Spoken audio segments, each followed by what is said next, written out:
Hi guys, everybody. I think I'm unmuted and I'm Adam and I'm the good looking one of the two of us here. Um, I got this on speaker view. I don't know what you want to do. I suggest for most of this session, it's going to be more fun to have it on uh, gallery view. Yeah. So you can see more of what's going on. Right now, we don't need any visuals at all. So Inga, if you can use that, if you can lose that one, and we'll switch back to just a wonderful. Yeah, I can see Ooh, all the people wow, now. Wow, wow. how cool, how cool, how cool. And there are 4 screens full of people. So have a flick through and see who's there. By the Yeah, way, we do recommend, if you can, to have your video on for this session. A lot of things will be interactive, going to be visual. So why don't everyone give us a wave, first of all? Everyone say hi. Yeah. that's How great. fantastic. Fantastic. Renatus, over to you. Yeah, wonderful. Yeah, so some people when they saw this image of me and Adam, they thought that we were a couple. Well, Well, we're both married, but not to each other. Just so you know. okay, okay, okay. Well, we have time. We have time. Let's see. Exactly. Let's see. So let's talk about what's going to happen with you guys in Yeah, the next time, and who we are first of all. So Renatus, do you want to kick off with the yeah. introductions? So my name is Renatus. I live in France, so this is why the Renatus part is interesting. I have a double background. One background is in theater, dance, starting with ballet towards improvisational dance and improv theater. On the other hand, I work in organizations to facilitate change and to help people and organizations work better together and learn more and better together. And both worlds actually collide. And this is where the applied improvisation comes together. What about you, Adam? So I work in large organizations, also mostly helping them to work in a different way, to be more curious, to be more fact-based rather than vision-based, and to be more down to earth in testing experiments rather than having big ideas. Some people call that design thinking, service design. Often it's around organizational change, and it's very interesting because when you change an organization, when you change the way people work, you're asking them to move into something uncertain. And so uncertainty has been a big part of our work for years and years and years. Like Renatus, I have a theatrical background as well. I'm also actor, comedian, stripper, singer, all these things. So yes, I am. Maybe you can send me an offer anytime you like. And and so the two of us met in this context of design, helping organizations produce better value for their customers, citizens, whatever that is. And in the next 50 minutes or so, we want to take you into part of our shared tool set. Yeah, we want to introduce you to applied improvisation, what that is. Yeah, and do a collective AI experiment. We hope that you can learn something from us, and we expect we'll also learn something from you. That's the thing with improvisation. You nearly always learn something new. And of course, we'll have time to answer your questions. But we'll really ask you to get involved today, to try things out, and to have a go. We'll have some breakout sessions. We'll do some stuff in plenary. There's plenty of opportunity there for you to step up and try a thing. If it goes wrong, what does it matter? You're only 2 by 2 centimeters. Nobody will see you, so it's not too embarrassing. So Renatus, when I met you, you were Yes. already deep into a thing called applied improvisation, and Yeah. I had never heard of this. Mhm. So do you want to tell us a little bit, what is it? What's going on?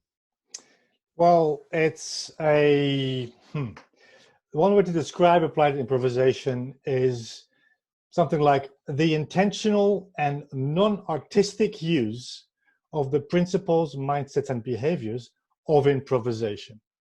And most of us, when you think of Let's have improvisation, that again. Let's have that again. the intentional and non-artistic use of the principles, mindsets, and behaviors of improvisation.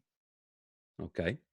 So All when right. I came into this world, I thought of improvisation. I thought of like TV shows like Whose Line Is It Anyway? Yeah. Or, these kind of this theater sports, comedy sports, people like that. Is that what you're talking about?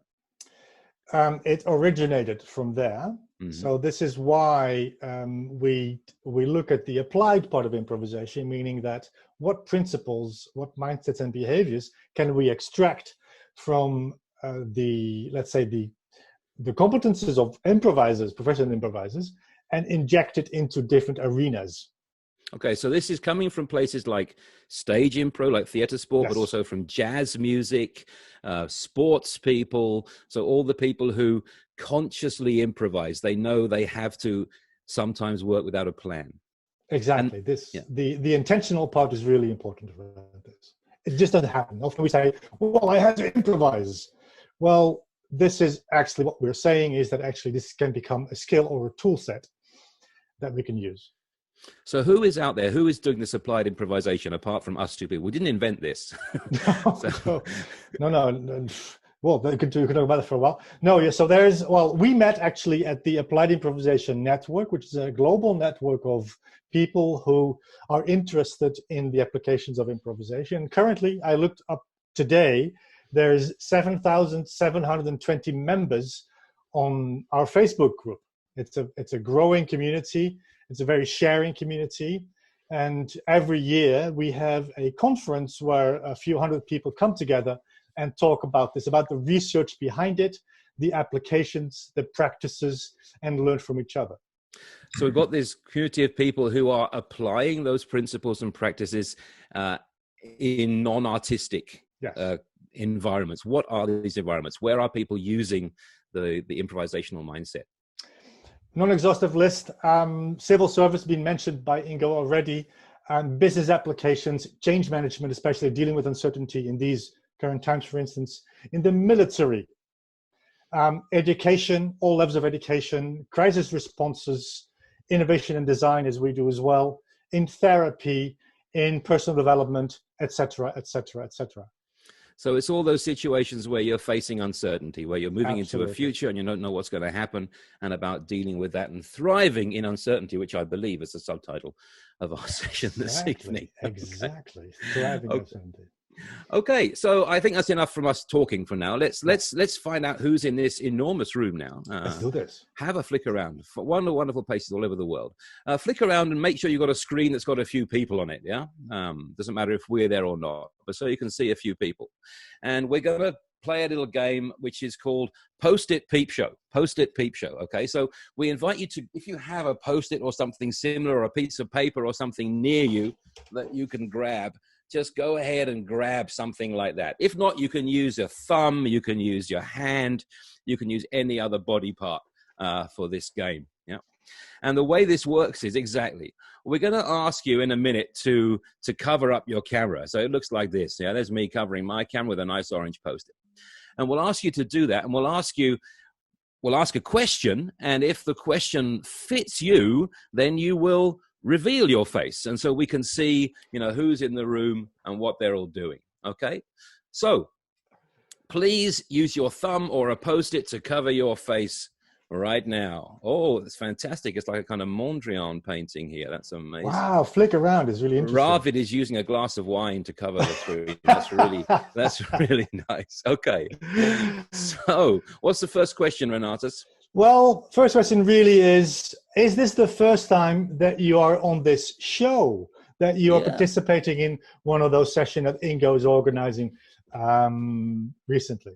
So show your face if it's the first time you're here. Show your face. All those new people. That's so there's amazing. A few people who are actually been here. Well done. You can teach us some stuff, which is really great. Well done. Cover your camera again. Cover your camera again. Okay. All right. Uncover your camera if before today you had heard of improvisation. Show us your face if you've heard of improvisation before today. Oh, lots and lots of people. Lots and lots of people. Okay. Cover it again. Cover it again. Okay. And show us your face if you had heard of applied improvisation before today. If you've heard of applied improvisation before today. So quite a lot fewer. Quite a lot fewer. People here. Okay. Lovely. Okay. Great. And any more questions, Renatus? One or two more? Maybe. Who think of them? Cover your camera, please. Cover camera. Who thinks of themselves as being a skilled improviser? Whatever that means. All the freaks are here. All the freaks are here. But there are quite a few who don't see themselves as skilled improvisers, which is really interesting, Adam, I think. It's very interesting. Exactly. I'd like to find out where you are. Cover your face, please. Cover your face. Okay. So uncover your face if you are in Europe. Uncover, that includes Britain in my definition. Uncover your face if you're in Europe. Thank you very much. Cover it up again. Yep. Uncover your face if you are in the Americas. The Americas, uncover your face. Oh. Hello, America. Oh, hello, Americas. Fantastic. And cover up again, please. And uncover your face if you are not in Europe or the Americas, but you're somewhere else on this planet. Oh, oh. Cool. Hi, Kay. Hi, Howard. Hi, Kieran. Hi, Enos. Hi, Colin. Hi, Shakir. Oh, lovely. Hi, Smruti. Hi, hi, everyone. That's fantastic to see those people. Okay, Lovely. Cool. Okay, enough Post-it peep show for now. That's cool. It's great to get a feeling of who's in the room and what you are. Yeah. By the way, we just invented this new word, Postit peep show. Thank you, Adam. Thank you. I enjoy it. I enjoy a Postit peep show. One of my favorite things. Okay. Okay. So let's zoom in a bit to that term of improvisation. Yeah, really, really quickly. Yeah. Okay, I've done stage improv. I've done applied improv. I'm not good enough musician to do musical improv. I guess I used to play rugby at school, and it's one of those balls that's got points on it, so you never know which way it's going to bounce. You know, we were too stupid for a round ball. What does it mean? Why is improvisation relevant, Renatus? Well, that's the interesting part, because when I asked you if you think you were a skilled improviser, some of you said you thought you weren't. Well, let me tell you, you are. Does anybody wake up in the morning with a script telling them exactly what to do, at what stage, at what time? I don't believe so. I've never met that person. If so, please leave a comment in the chat box, by the way. That'd be great. But so, yeah, so we have all learned to deal with reality in certain ways. And this links to neuroscience. This links to psychology, sociology, all those elements that we live in reality, and we have to make choices around this. And we often don't know the answer to the questions we have, especially when we're in behavior with other people. So we, brackets, improvise. And so I can tell you again, you are all improvisers to some level. Some of you do this consciously. This is where the applied improvisation comes in. And other people are living it for now. So the skill set of applied improvisation actually helps you to first of all, identify what that is, and then extract it and use it to a purpose. And it could be a self-development, a life skill purpose, or something else. Cool. So if you want to look into, we're not going to go there today, you want to look into some of the scientific research and so on behind improvisation and the mindsets and behavior of that, then you can, of course, use something like Google Scholar or whatever to look for improvisation and even applied improvisation. And you can also look for the term bricolage. The French term bricolage is quite often used in this sense to describe when you're looking for academic research on this stuff. Okay, let's do something, yeah? Let's do something. Improvisation is generally about doing something and not talking about it. And in my world, in the Global Service Jam, for example, doing, not talking has become our motto. Yeah. So we'd like to play a game. We need your chat window open. So down at the bottom of your screen, down there somewhere, there's a little white speaker bubble which says chat. Yeah. And if you click on that, you can open up the Zoom group chat, and you'll see in there that you can talk to someone privately, or you can talk to everyone in the meeting. Yeah. So please set it to everyone. Please set your chat window to everyone. And we're going to play a little game now.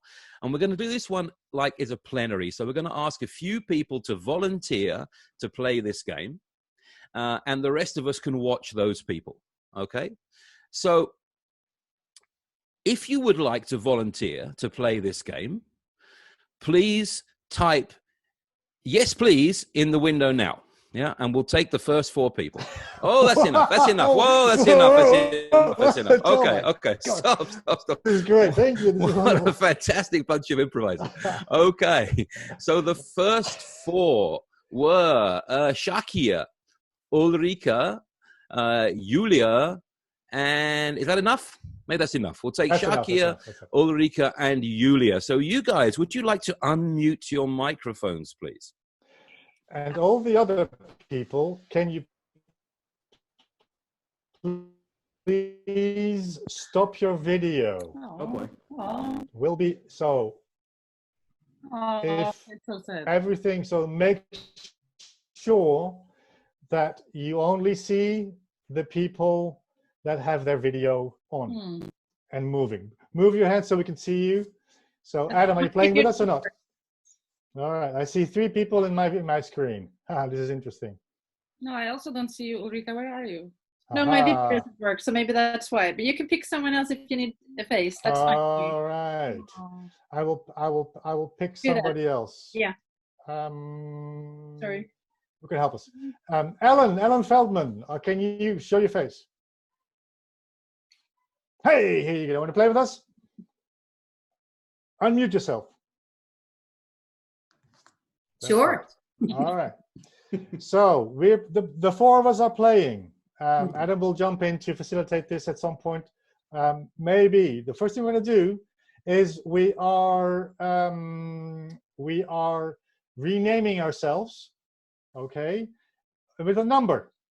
So you can, if you hover over your own image, you can. There's 3 little dots. You click on it and you say rename, and then you give yourself a number from 1 to 4. I am number 1. So 2, wonderful. We have a 3 here, and Ellen is going to be 4. All right. So please rename yourself, or I can do this for you. Oh, this is cool. I've got superpowers. Here we go. So you're just 4, okay? So there's a sequence. We're going to do this in a sequence. It's like a cycle. It never stops. We are doing an activity, and what we're looking for, we're going to create a story together. We're going to improvise a story. The story doesn't exist yet. It is actually developed by ourselves while we're here.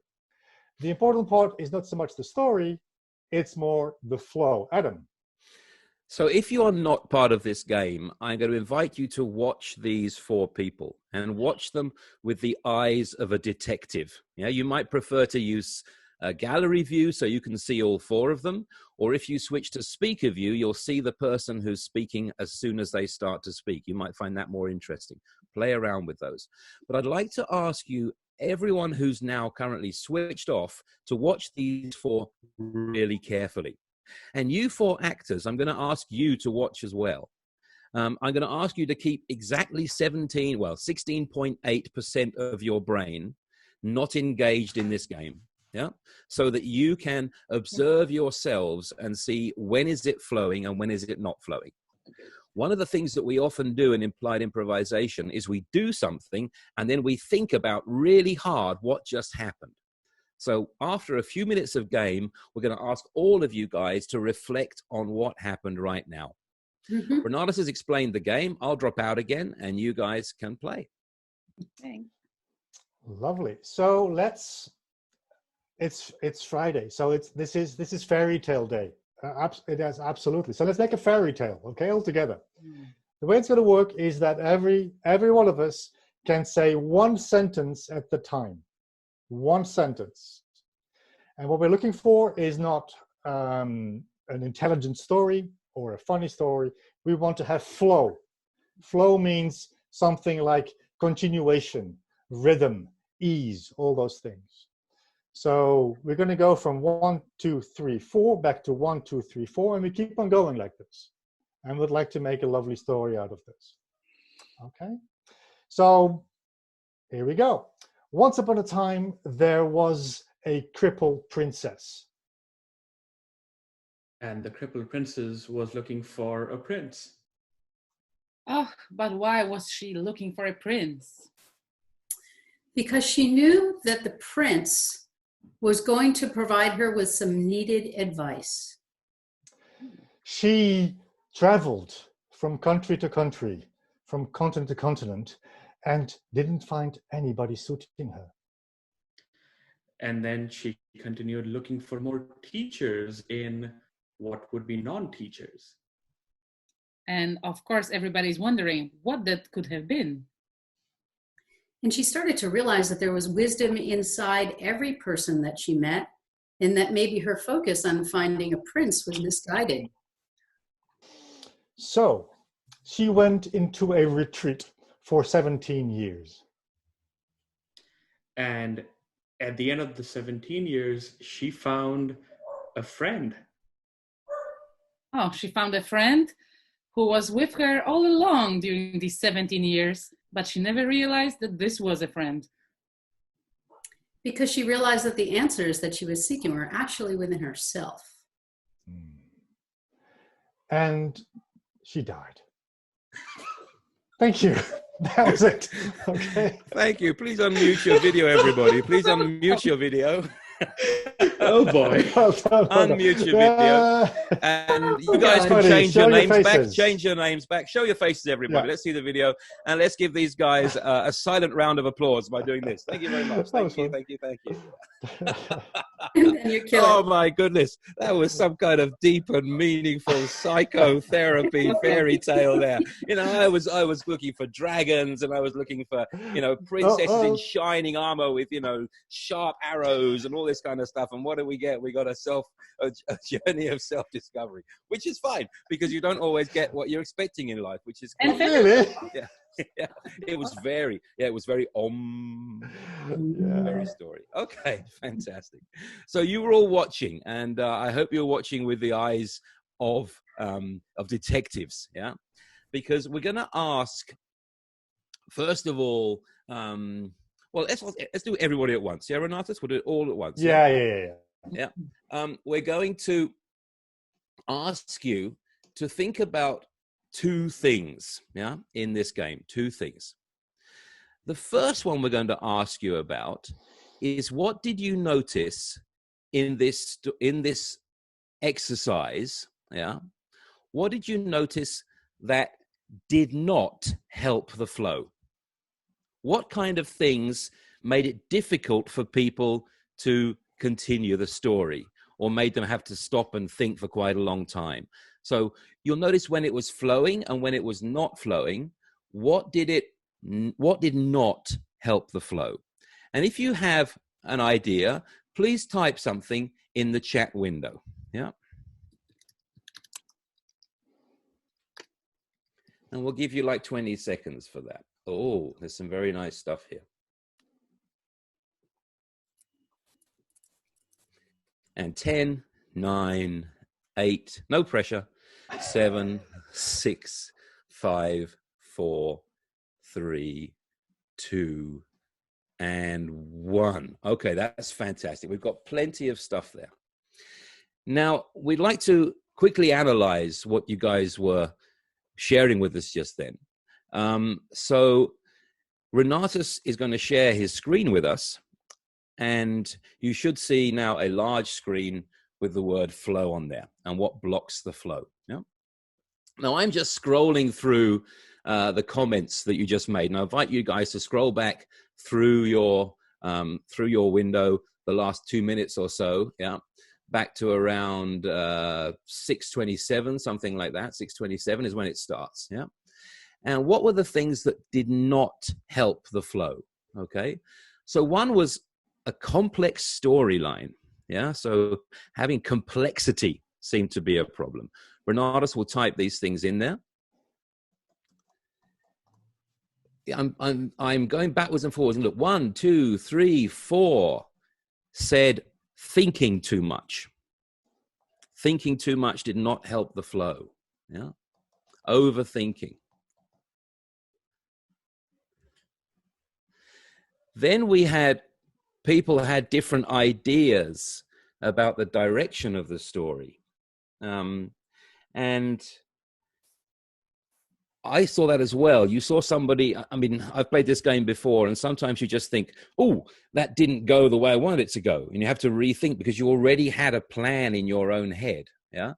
So having expectations about where it's going to go didn't seem to be too helpful. Planning in your own head was not too helpful. Bringing in somebody new, adding a new character, that made the story difficult. We found a twist around to get around that. Yeah. And a lot of other things that we're seeing in there. One I noticed also was that sometimes some of the players would do something to move the action forward, and sometimes a player would not move the action forward. Yeah, they would ask a question or something, which is fun. It's a fun narrative technique, but it didn't actually bring the flow forward. So asking lots of questions, maybe it can give an interesting directional change, but didn't really help the flow very much. So asking lots of questions. Trying to be logical, someone said. Someone said they thought trying to be logical was not helpful. Okay. So Renatus, is that enough for you for now? Yeah, this is a good start. Let's work with this, just for time reasons as well. So if you look at your screen now, you'll see on the other side of the screen, we have another box, what helped the flow. So thinking about that story we just watched, you with the eyes of a detective, what did you notice in the story behavior of the people or in the structure, which helped the flow to flow along, which helped the flow? Renatus, can you close that format tab? That would be useful. Thank you. So please type in what you thought helped the flow.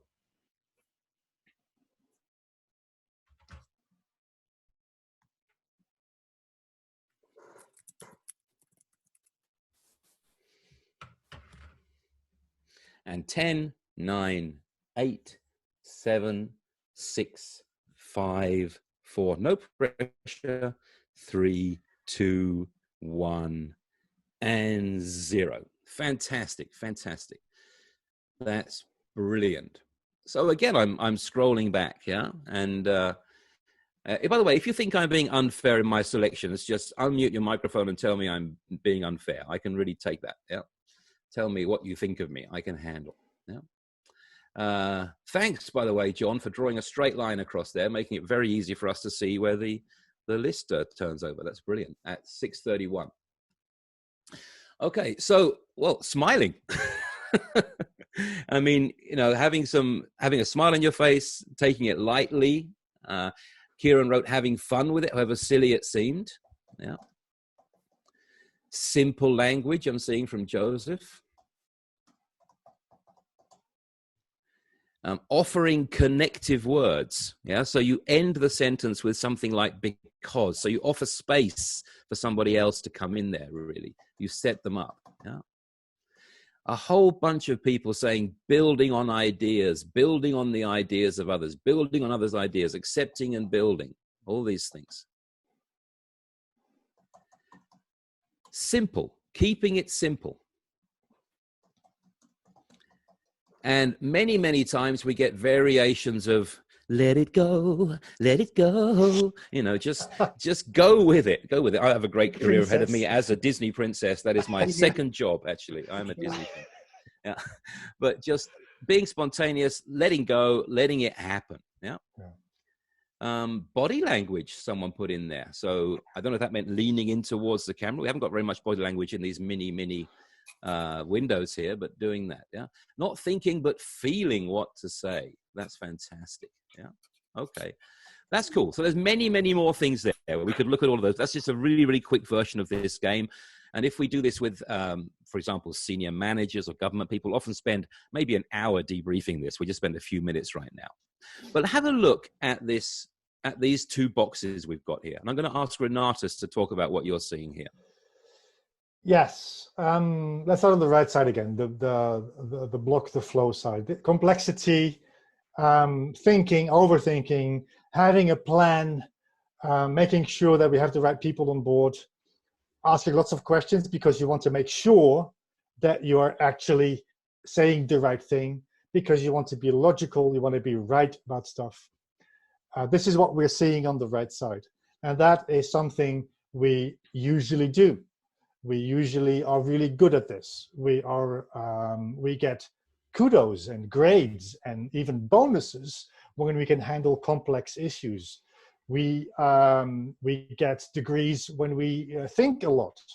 We get praised when we know how to plan, and when we make sure that we understand the issue we're trying to deal with, and to try to be logical. So this is something that we're really good at, and in some sense, it's like a muscle that we have learned to build and to maintain and to to even reinforce all our lives. This is culturally, especially in the Western culture, this is something really important, and this is part of our being.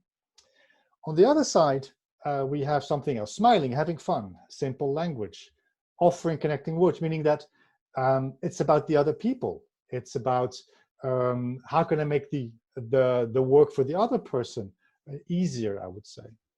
Building on each other's ideas, not having to invent everything yourself. Trusting other people that they can come up with something reasonable, one sentence in a fairy tale.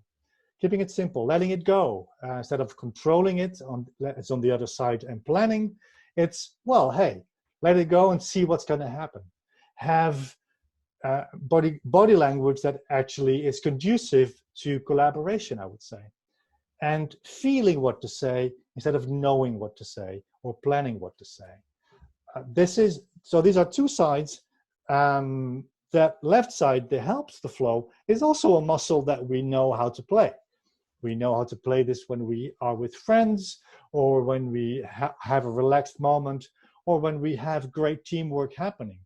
Teamwork that is really, really high-level teamwork often happens with people who are strong on the left side, which is helping the flow.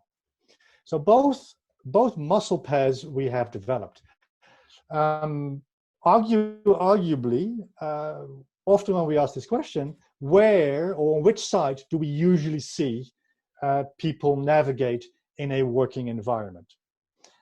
And often people tell us that's on the right side. Okay, this is what we value. This is what organizations often value, and a bit less on the left side. And that's an interesting understanding of the world. On one side, you could say this is the analytical way of working, which is really important. And then on the left side, it might be the improvisational way of working. Okay. So by doing an activity like the one sentence story, we can see that there's different ways of dealing with uncertainty, because the uncertainty, of course, consisted in the fact that the story didn't exist. We had to make it up ourselves. And this is what improvisers do. And we see that if improvisers get stuck on the right side, they will not be able to create something of value. If they have an audience in front of them, the audience will want their money back because it's not interesting. Well, while as the improvisers are on the left side, on the help the flow side, it creates way better stories in some sense. Now, I see that in different contexts. I work in, as Renatus does, in changing organizations. So it's the applied part of improvisation now. And what we see when dealing with an uncertain situation, then we see that organizations which stick to that right side really, really strongly absolutely struggle to deal with new situations. If they try to understand everything, you try to stick to your plan, stick to my plan. That's great when the world is not changing. It's not at all helpful when the world is changing. But organizations or teams who are more on the left side of this, in a situation of change, they simply do better. They keep it simple. They offer space to each other. They accept ideas and build on them and iterate and try something else. Then they let go of the idea equally quickly and try something else. They engage their full bodies, etc., etc. So we see organizations who have a balance, of course, between these two sides, which generally is very heavy on the right side and very, very light on the left side. The left side, that's weekends. At weekends, we do that. We smile, we have fun, we use simple language, we just try, just come over, we'll see what happens. I'll meet you online, we'll see what happens. But we don't do that usually in our working lives, or many organizations don't. So you might find that if you reflect on what happens in situations of crises, that people actually tend to shift more to the right. They try to control what's going on. They try to lock things down. And that can be appropriate sometimes, but also it can make it very, very hard to develop and find new strategies to move forward. So Renatus, I'd like to open up very, very quickly now and ask people in the chat, if you've got a thing you want to say about that, to just drop it into the chat now. Where have you seen this kind of thing in your work? What does it remind you of? Yeah. What structures or theories? Or what could you do with this kind of stuff? If you've got a comment, please go ahead and type it in the chat and we'll ask one or two of you maybe to expand what you're saying.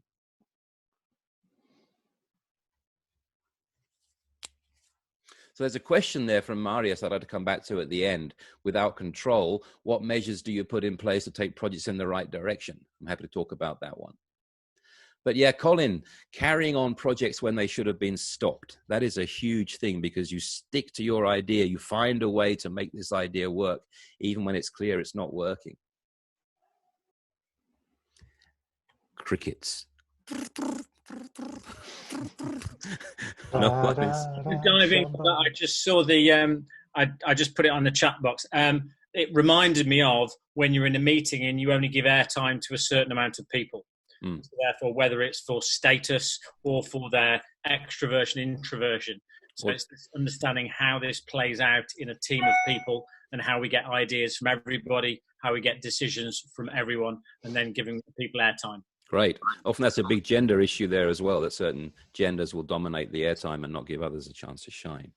Mansplaining, there we go. I'll actually explain to you now, Teresa, what mansplaining means in case you don't understand. Okay, fantastic.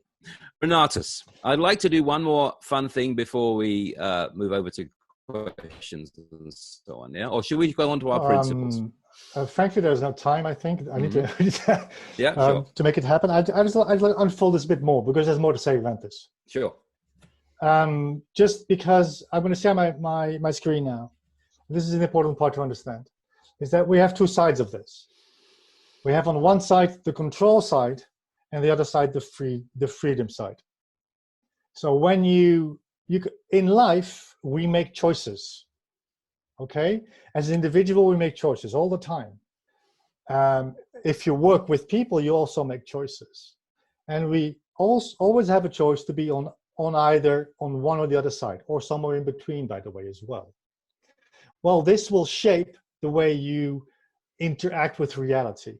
This will shape the way you appear amongst the people you are with. And it will also changes the way or impacts the way you deal with uncertainty.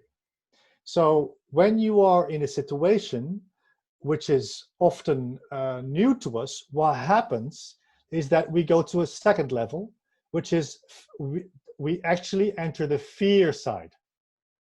Oh, here we go. Because if this happens and we try to control, we try to plan and think, this will actually create fear, and this will stop us from moving forward, from trying something out. And improvisation is around try something out and see what happens. On the other side, if you are accepting, welcoming what is happening with a smile, with simple language, and letting it go, you create freedom and space.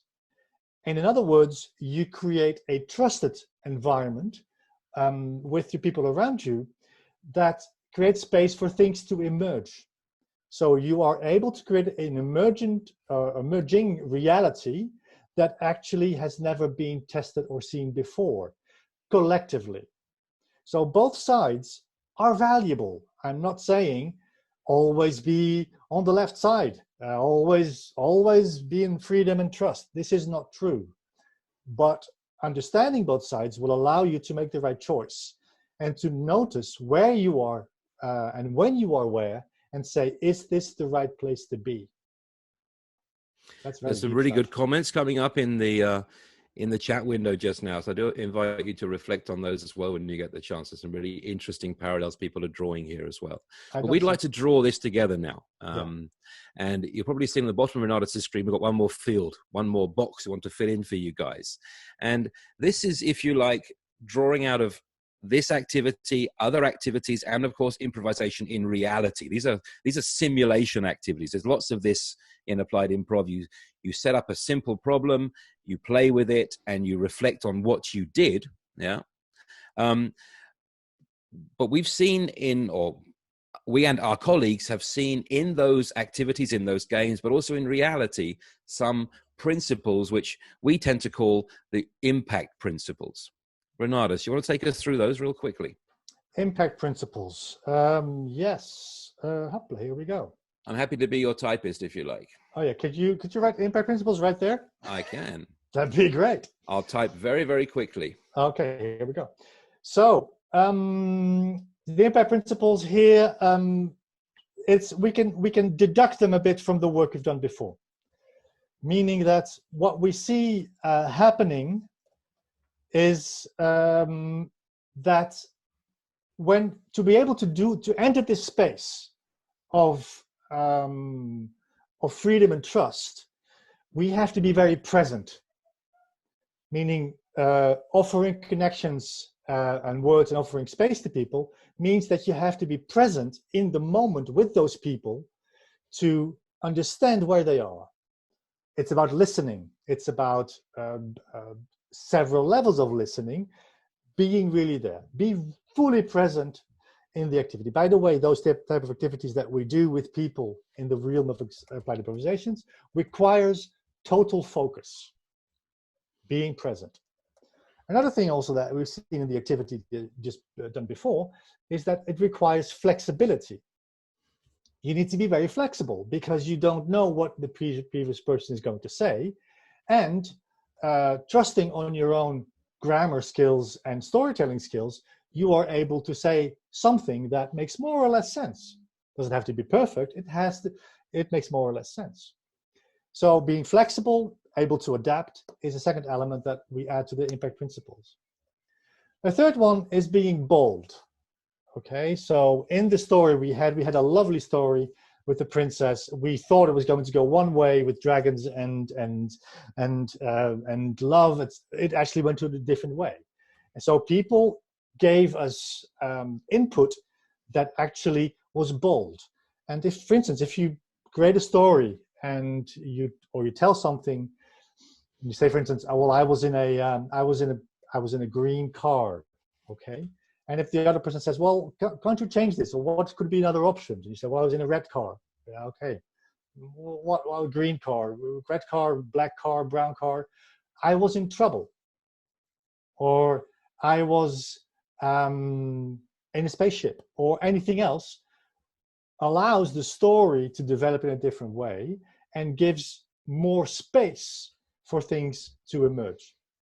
Be curious, meaning that whatever that is happening, be curious around that and understand what it means together, building on each other's ideas. And the other one, the last one we're going to talk about, is make the other look good. And this really is around you, the people involved in this story, the 4 people involved, who was responsible? Who was the story lead? Well, nobody. We were all responsible to a certain amount, a quarter, 25%. So if I make sure that I make the other look good, and the other make sure that they make me look good, we can actually get rid of over egos. I don't have to prove myself. They don't have to prove themselves. We are here all together to make the best out of it because we don't know the situation yet. So we often work with those 5 basic principles. There's some more, but for time reasons, we will leave them. We'll leave them right here. Be present, be flexible, be bold, and have courage. Be curious and make the other look good will allow you to enter this space of emergent reality and deal with uncertainty better. Thank you, Renatus. By the way, you look amazing today. Oh, thank you so much. I feel amazing. Okay, so that is what we wanted to give you guys today.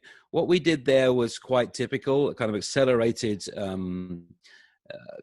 session on this. We did an activity, maybe a game you might call it. Some people prefer not to use that word. Something which simulates some aspect of reality. And then you reflect and look back on that to say, okay, what did we actually learn from this?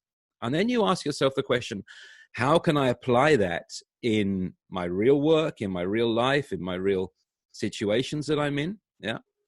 And maybe also the question, when should I not apply this? When do I not want to improvise? Yeah. If you're having a house built and the builder has built the same house 100 times before, you don't need her to start improvising halfway through building your house. Yeah. People are building power stations. They shouldn't be improvising. Now, there are some situations where you don't need to improvise because you've done this before and you know how to do it. But increasingly, we're in situations where we haven't done things before because the world changes so fast. And in that case, these kind of principles, these kind of mindsets can really help us do that. And the kind of behaviors around this. We'd like, I think, to round it up there. And Renatus, any last words from you? No, you look amazing too. Thank you very much. So let's unshare the screen, please. Peter is trying to talk to us. Peter, go ahead. Yeah, it's actually Renatus' birthday today. I heard somebody say. Oh, shut up! Yeah. So maybe we should oh my God! And give him a quick birthday song. Yeah. Should we all sing together? If you've ever tried singing on Zoom, this is going to be awful. So please watch me for the timing. It's happy birthday to Renatus. And please switch on your mics, everybody. Switch on your mics. Come on, let's do this. Yeah. And I will give you the high timing. So 1, 2, 3, 4. Happy birthday to you. Happy birthday to you. Happy birthday, Renatus. Happy birthday to you.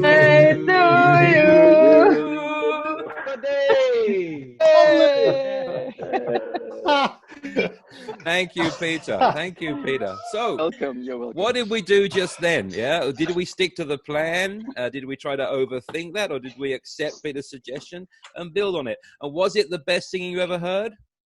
Yes. Well, fantastic. Yeah. You guys should go to better concerts, yeah. But did it make Renatus happy? Yes. Looking at him, I think it did. I think it did. Okay, so that's the end of our section.